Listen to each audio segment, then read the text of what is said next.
Bom dia, meus irmãos, minhas irmãs. Mais uma vez eu voltei para falar com vocês. Eu estou lendo Reis 2. Eu vou ler o capítulo 7, que fala lá da libertação de Samaria. Eliseu respondeu: Escutai a palavra de Javé, assim fala Javé. Amanhã, a esta hora, na porta de Samaria, um cear de flor de farinha custará 1 siclo e 2 cear de cevada, 1 siclo. Mas o escudeiro em cujo braço o rei se apoiava, respondeu ao homem de Deus: Ainda que Javé fizesse janela no céu, isso seria possível? Eliseu disse: Tu verás com teus próprios olhos, mas não comerás. À porta da cidade estavam 4 leprosos, os quais disseram entre si: Por que ficarmos aqui à espera da morte? Se resolvermos entrar na cidade, morreremos lá, porque a fome reina lá dentro. Se ficarmos aqui, morreremos na mesma. Vamos, pois, e passemos para o acampamento dos amaritas. Se nos deixarmos viver, viveremos, e se nos matarem, morreremos. Ao anoitecer, levantaram-se para ir em direção ao acampamento dos arameus. Ao chegarem ao limite do acampamento, notaram que lá não havia ninguém, e que Javé fizera outro acampamento dos arameus,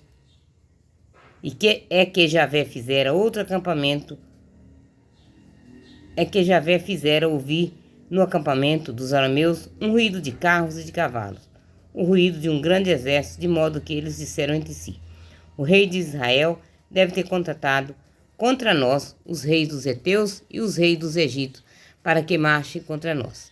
Levantaram-se e fugiram ao anoitecer, abandonando suas tendas, cavalos e jumentos. Deixaram o acampamento intacto e fugiram para salvar a vida. Aqueles leprosos chegaram ao limite do acampamento e entraram numa tenda.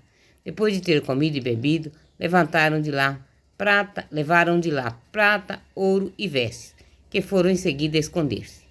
Voltaram depois e apresentaram em outra tenda, tiraram de lá os despojos e igualmente os esconderam. Fim do cerco e da fome. Disseram então entre si: Não está certo o que estamos fazendo. Hoje é um dia de boas novas e nós estamos calados. Se esperarmos até raiar o dia de amanhã, um castigo nos sobrevirá. Vamos, pois, entremos na cidade e levemos a notícia ao rei, ao palácio do rei. Foram chamar os guardas da porta da cidade e lhes disseram: Fomos ao acampamento dos arameus, lá não havia ninguém, não se ouvia a voz de ninguém. Havia somente cavalos e jumentos amarrados e as tendas intactas. Os guardas das portas gritavam e transmitiram a notícia para o interior do palácio do rei. De noite, o rei levantou e disse aos oficiais: Vou explicar-vos o que os arameus nos fizeram. Sabendo que lá que estamos sofrendo fome, retiraram-se do acampamento para se esconder no campo, pensando: Eles sairão da cidade, nós o apanharemos vivos e entraremos na cidade. Um de seus oficiais respondeu: Tomem-se 5 dos cavalos sobreviventes que ainda estão aqui. Acontecerá a eles como toda a multidão de Israel que permanece na cidade e como toda a multidão de Israel que pereceu. Nós os mandaremos lá e veremos. Tomaram 2 carros com os cavalos e os reis e enviou através do exército dos arameus, dizendo: Ide e vede. Eles os seguiram até o Jordão.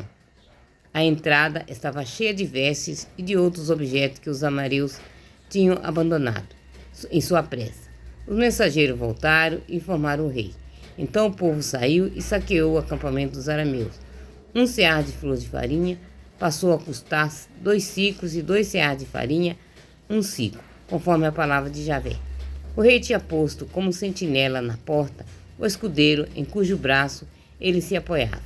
O povo pisoteou junto à porta e ele morreu, conforme dissera o homem de Deus quando o rei descera até ele.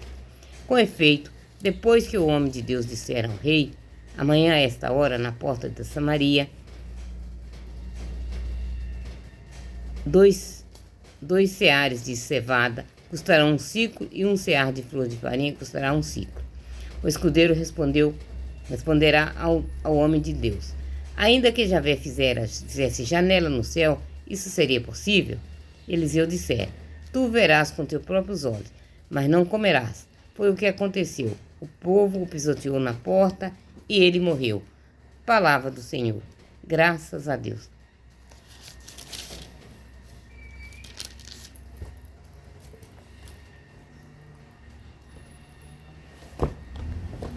Eu vou ler um pouquinho, que faz tempo que eu não leio.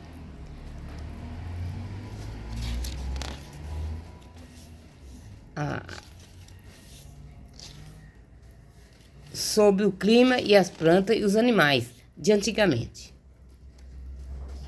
Como era a vida no deserto? Poderíamos dizer que o plano de fundo de muitas das histórias bíblicas é o deserto. Na verdade, as regiões áridas predominam em todo o Oriente Médio. Aos poucos, ilhas de solo fértil, como a Mesopotâmia, no vale dos rios Tigre e Eufrates, as planícies costeiras do Mediterrâneo e as margens do rio Nilo, no Egito, poderiam ser considerados como autênticos oásis, em meio aos vastos desertos de areias ou pedras. A vida no deserto era muito dura. Os israelitas, em sua longa caminhada para a terra prometida, vagaram 40 anos pelo deserto, sempre sentindo a ameaça da fome e da sede. Deus enviou-lhes para alimentarem o maná e as codornizes. Ao chegarem